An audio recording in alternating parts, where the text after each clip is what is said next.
एक समय की बात है। ऊंचे ऊंचे पहाड़ों के बीच बसी हरी भरी घाटी में एक नदी बहती थी, जो तेजी से और चौड़ी होकर बहती थी। इस विशाल नदी को पार करने का एकमात्र रास्ता एक अनोखा बांस का पुल था, जो कि धनुषाकार था, जिससे एक समय में केवल एक ही व्यक्ति या जानवर को पार करने की अनुमति मिलती थी।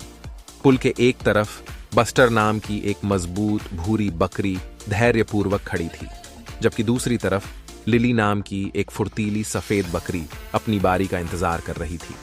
उन दोनों का नदी के दूसरी ओर महत्वपूर्ण व्यवसाय था और वे अपने गंतव्य तक पहुंचने के लिए बेताब थे।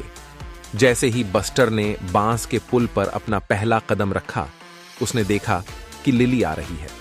इस बात से चिंतित होकर कि उन दोनों के लिए पार करने के लिए कोई जगह नहीं है, बस्टर जल्दी से लिली की ओर मुड़ा और सुझाव दिया, क्या हम में से एक के लिए थोड़ा पीछे हटना बुद्धिमानी नहीं होगी?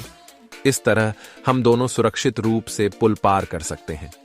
हालांकि लिली जिद्दी और अपनी क्षमताओं में आश्वस्त थी।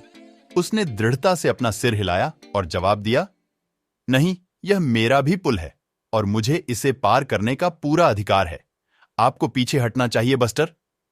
शब्दों का आदान प्रदान जारी रहा, जो एक गर्म बहस में बदल गया, क्योंकि दोनों बकरियां अपनी बात पर अड़ी रहीं।